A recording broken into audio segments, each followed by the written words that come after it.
Teko Lovers, selamat datang kembali di podcast Teko Isi. Tuang cerita, seruput makna. Di episode kali ini kita kehadiran seorang tamu yang sangat luar biasa.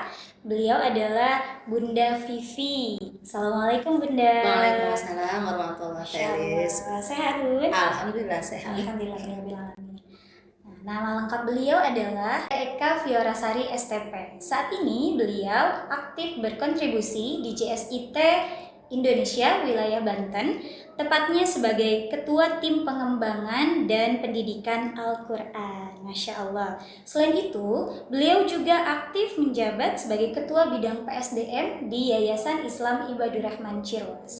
Nah, Bunda Vivi, kita hari ini akan berbincang-bincang nih, karena sebentar lagi kita akan selesai di bulan Ramadan ini.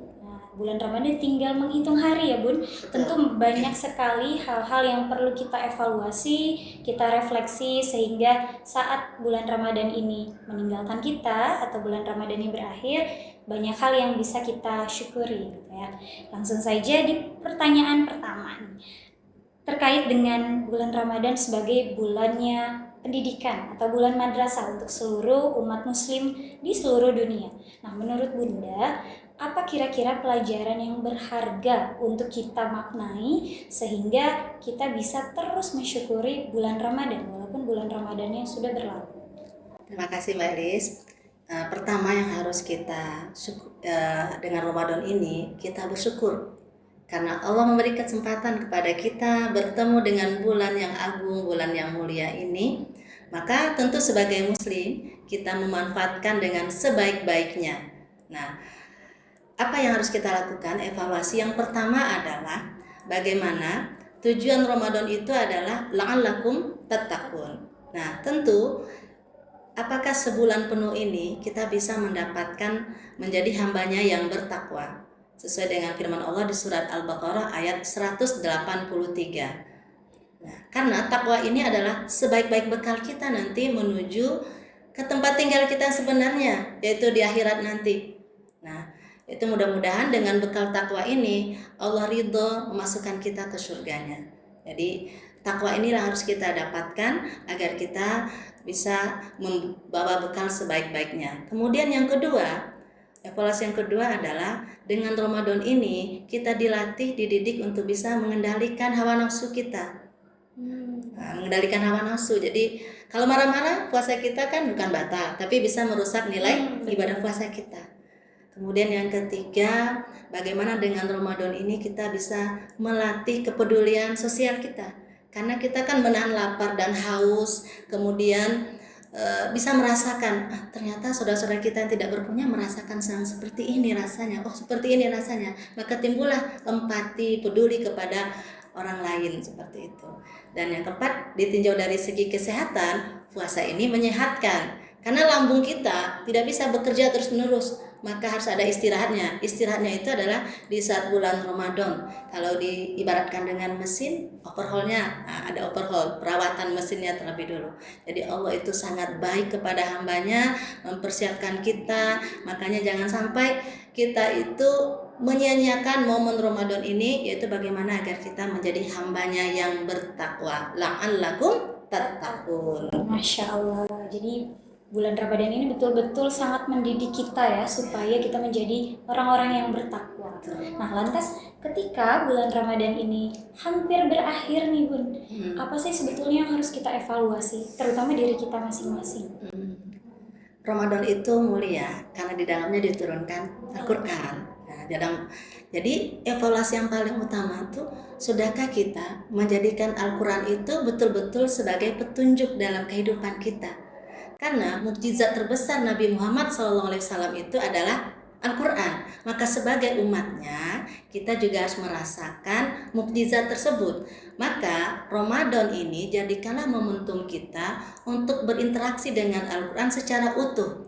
Ya, bukan hanya secara lisan kita menghatamkan beberapa kali, tapi kita juga harus memanfaatkan potensi akal, potensi hati yang Allah berikan, sehingga kita bisa memahami pesan-pesan yang ada di dalam Al-Quran tersebut, sehingga kita betul-betul merasakan Al-Quran itu petunjuk bagi kehidupan kita. Begitu juga hati kita, ruh kita hidup dengan Al-Quran, karena hati yang hidup dengan Al-Quran insya Allah akan bercahaya, maka cahayanya juga akan, ketika kita bercahaya, berarti orang-orang yang ini akan ke kita memberikan cahaya ketika dekat dengan kita. Jadi merasa bahagia, merasa senang ketika dekat dengan kita. Telis, berhubungan dengan interaksi dengan Al-Quran, saya membuat sebuah lagu nih. Nah, lagu boleh, itu ya terkait dengan interaksi kita dengan Al-Quran. Telis mau dengar nggak? Ih, mau dong. Pasti teman-teman semua juga mau dengar kan? Ayo kawan, kita bersama berbahagia dengan Al-Quran. Baca Qurannya, tadabbur ayatnya, semoga bersama masuk ke surga. Ayo kawan, kita bersama berbahagia dengan Al-Quran. Jiwa kuat, badan sehat, tebar manfaat untuk semua. Masya Allah, itu bisa jadi apa ya?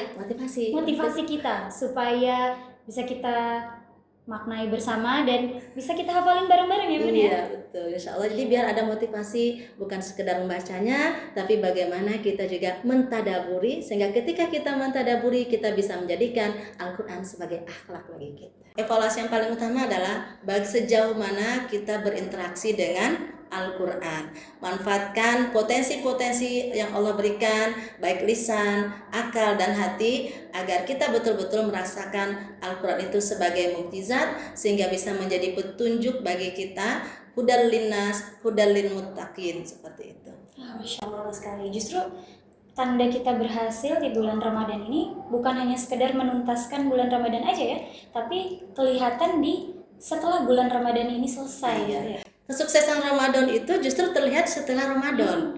Kalau hanya di bulan Ramadan kita melaksanakan ibadah rajin tilawah, rajin tarawih, kemudian rajin qiyamul lail, rajin infak, itu namanya hamba-hamba yang Ramadani, hamba-hamba yang hanya musiman saja di bulan Ramadan, seperti itu.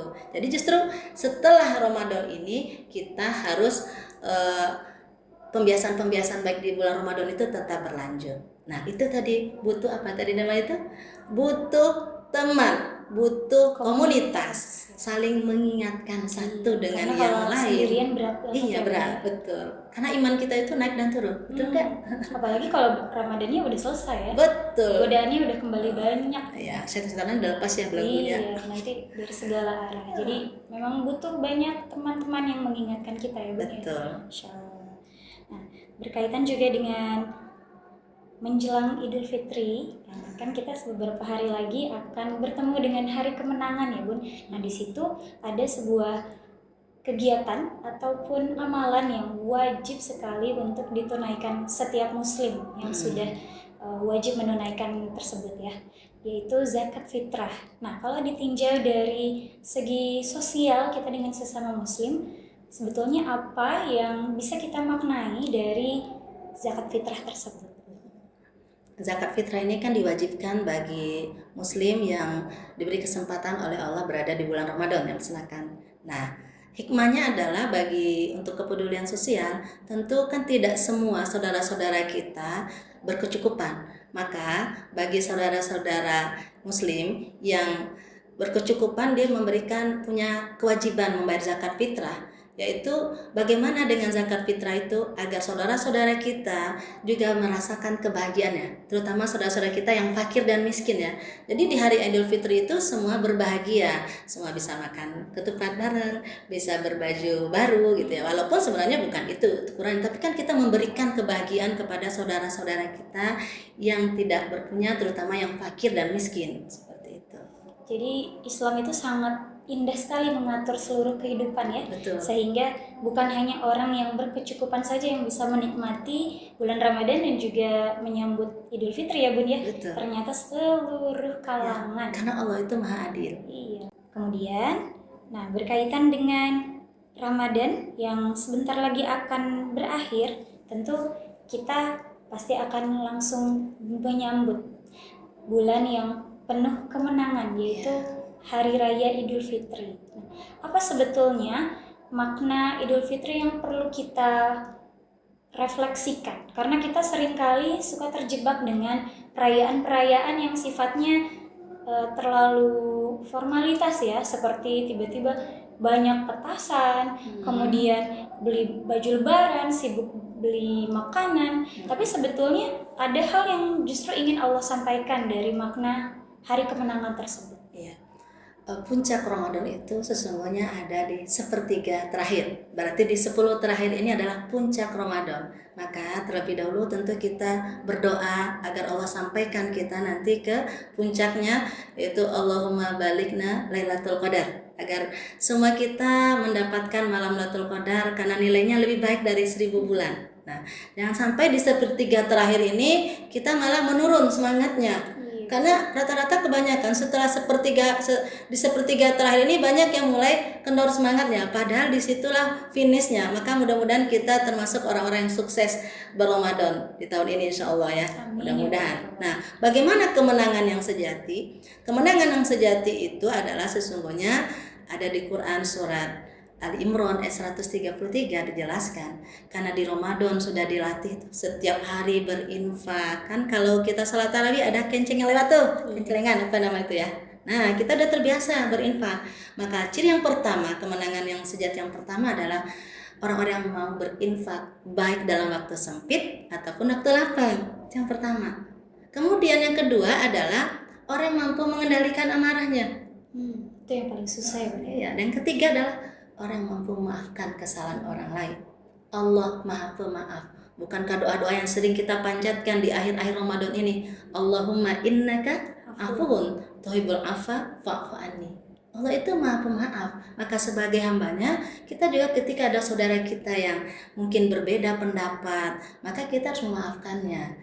Ya, kalau dalam forum biasa aja kita berbeda pendapat, tapi di luar itu kita tetap dengan hati yang lapang, tetap kembali dekat dengan teman tersebut. Itu salah satu contohnya. Dan yang keempat, teruslah berbuat kebaikan. Itulah ciri sesungguhnya kemenangan yang hakiki, kemenangan yang sejati. Karena kemenangan sejati itu bukan diukur dari baju barunya, kemudian tadi ada petasan-petasan seperti itu. Tapi itu tadi, bagaimana di luar Ramadan, setelah Ramadan ini kita masih bisa melanjutkan aktivitas-aktivitas Ramadan tersebut. Seperti itu. Wah, Masya Allah. Hari ini kita mendapatkan banyak sekali ilmu yang sangat inspiring ya, insightful, sehingga kita bisa memaksimalkan detik-detik terakhir di bulan Ramadan ya Bun. Sampai waktunya kita bertemu hari Idul Fitri, kita bisa merasakan itu dengan penuh rasa syukur ya. Harusnya kita seperti para sahabat-sahabat. Kalau di akhir Ramadan ini mereka bersedih karena tidak lama lagi Ramadan akan meninggalkan kita. Karena belum tentu juga kita bertemu lagi ya. Makanya kita harus berdoa semoga Allah pertemukan kita dengan Ramadan berikutnya. Karena menunggu bulan Ramadan berikutnya itu masih sangat lama ya Bun. Masih 11 bulan lagi. Sementara kalau kita tidak memaksimalkan itu sangat rugi sekali. Dan tetaplah beraktivitas di 11 bulan berikutnya seperti bulan Ramadan, tentu tadi dengan bersama-sama dalam satu komunitas berwatawasaw bil haq watawasaw sabr. Masya Allah. Terima kasih Bun, hari ini telah mendapatkan banyak sekali bekal kita semua nih. Semoga teman-teman semua juga bisa mendapatkan motivasi dan semangat sehingga kita bisa memaksimalkan waktu kita dengan lebih baik di bulan Ramadan ini. Dan jangan lupa, setelah bulan Ramadan berakhir, hidupkan terus bulan Ramadan seperti hari-hari ke depan dengan baik gitu ya. Oke, mungkin itu saja ya Bun ya. Banyak sekali sebetulnya yang pengen kita diskusikan. Karena dengan kita banyak mendapatkan nasihat, itu hati kita semakin terkoneksi dengan Allah Subhanahu wa taala ya. Terima kasih Teh Elis. Terima kasih juga Bun atas segala waktu dan kesempatannya. Insya Allah kita akan bertemu kembali di episode-episode berikutnya. Jangan lupa terus tonton podcast Teko Isi, Tuang Cerita, Seruput Makna. Assalamualaikum warahmatullahi wabarakatuh.